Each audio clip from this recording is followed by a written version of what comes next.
Join me as we welcome your hosts, the sweethearts of the industry, James and Regina Howard.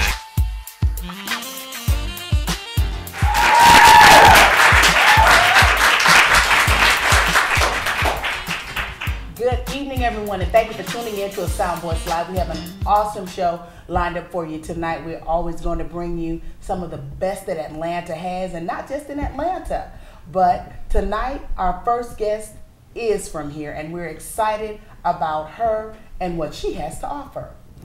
None other than the well-known DeShawn Snow. You know her best from the Housewives of Atlanta, which was on Bravo, as well as her DeShawn Snow Foundation. We're here tonight to talk to her about herself, what's going on after the Housewives of Atlanta, and her foundation.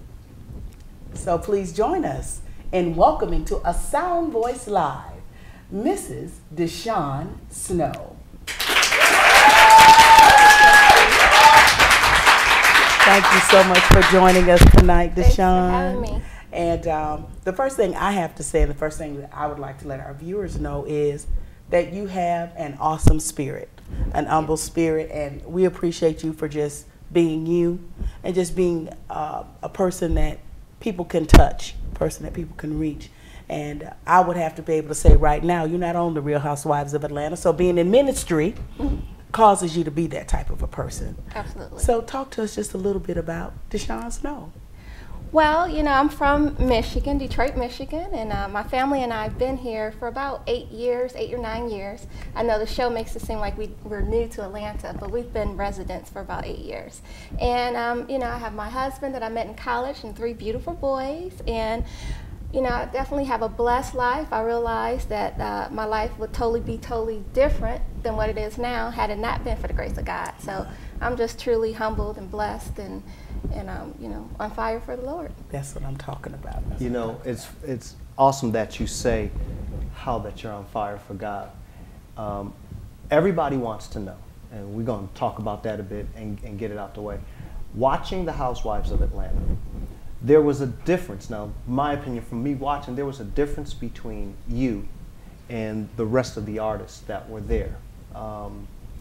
Tell us how it was being part of that awesome experience, and tell us what you got from it. What did you draw from it?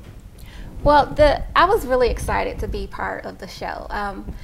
They came to me a year before we actually started filming, and I didn't make the interview process. And then they came back a year later when they started to film, and I made it the second time around. So that just goes to show, you know, the importance of God's timing, because I was a totally different person, you know, a year ago than I was when they started filming. So when they asked me to be on it, you know, I did an interview. I was excited about it. I thought it was a great opportunity. Nene referred me. She referred the majority of the castmates, and I thought it would be a great way to get my foundation out there on a national level. You know, I have been doing some great things in the community with the girls for about 3 years, I think, prior to the show coming on, and a lot of people didn't know about it. So we thought it would be good to get it out there so that we can get more volunteers, more donors, more help. Okay, great. I think I, along with James, James stays up later than I do. So I would fall asleep, to be honest, to tell you the truth. But when I would watch the shows, it's amazing how you can take so many different personalities, bring them together, and get something that would turn out so wonderful. How did your relationship with Christ play a part during the filming? How did your relationship help you maintain during the taping? Well, you know, prior to me doing the show, I had just took a trip to the Holy Land with my pastor and his wife, and I was just going through some things, and I had took a 90-day timeout just to try to, you know, search myself and try to figure out what it was I was supposed to do. So then I went to the Holy Land, and so essentially I was a totally different person. I was finally at peace. I was centered, and I was just a totally different person. So I was just flowing in you know, in the manifestation of the Lord and what He had, that change He had done in me, not even 6 months ago from the start of filming. Okay, that's great. I can see that watching. I also noticed that there was more focus on more of the other parts or the other cast members sometimes. But that just showed me, you know, the favor of God. Because when they did bring you, it was about peace, it was about calmness, and I think you were an inspiration for a lot of women. I wanted to tell you, first of all, thank you for being an inspiration to a lot of women. Thank you. Having emails and talking to people, and I even have a coworker that I talked to. She was indicating that, well, you know, the calmest one out of everybody was DeShawn. I was like, yeah, you know, so there's a lot to be said about that. Right. You said about your foundation, how that helped your foundation. Yes. Tell us a little more about the DeShawn Snow Foundation and what that really means to you, because I know that's your baby and you love that foundation. I do. I'm very passionate. I knew that eventually I was going to, you know, do something to give back. My husband and I believe that to whom much is given, much is required. So ever since he got in the league, we were involved in charities. I was just involved with his charities, or I would do some other charities in the city in Philadelphia. But once the time was right, I started the DeShawn Snow Foundation, and essentially is to empower, encourage, and enrich the lives of teenage girls. Having been married to Eric and having been somewhat in the limelight, a lot of people will look up to me, particularly young girls, and think like, wow, that could never be me. And I thought it was very important for me to tell my story, to say, yes, this absolutely can be you. I was just like you. I was no different. And, you know, and I just think that I was able to come through everything that I went through so that I can help others. So, you know, I have a story. This is what I did. This is what I was thinking. This is what I learned from it. And this is what I would do now. And so in telling my story, hopefully I'm able to impact the lives of teenage girls. And that's something that I want to say to our viewers.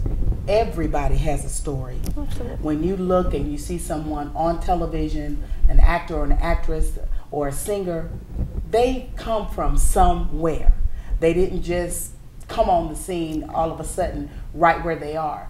But whatever your circumstance or whatever your situation, don't ever think that you can't or you won't make it, because God has a plan for your life just like he had for DeShawn Snow's life. And she said she came out of some things to be able to walk into greater things. So we want you all to be encouraged. Talk to us a little bit about the girls. I love to hear you say, oh, the girls. And some of them are here with us tonight, and you'll get to see a few of them in a little bit. But talk to us about the girls and what you really want for them. You know, because like I tell everybody, whenever you're going through something, it's always good. It's good to give back anyhow, but in every time you do that, you're helping yourself. So when I'm helping the girls, you know, I'm helping myself along the process. But, you know, I have 3 boys. Okay. And I have all sisters, and you know, so I didn't have my little girls. I have some nieces, but I feel like they are my girls.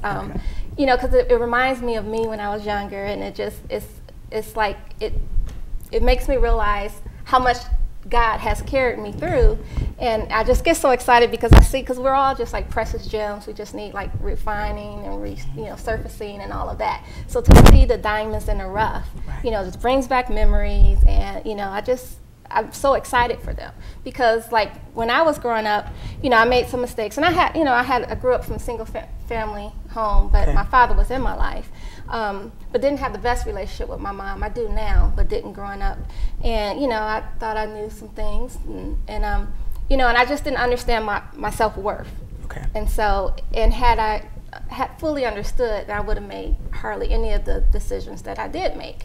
And so I just get so excited when I see the girls. They're so talented, and they're so beautiful, and they're so smart, and they just don't know it. Right. You know, and they have all this potential, and you know, and they think, you know, the things that you're going through at that minute, they think it's the end of the world. Right. And I know, because I was like that. You think it's the end of the world, and then the next thing you know, you're on to something else. Yeah. So I just get excited because they're you know, they're like little sponges, you know. Fortunately, I'm able to catch their attention. You know, a lot of times I'm saying the same things that their moms are saying it, but they receive it differently coming from me. Yeah.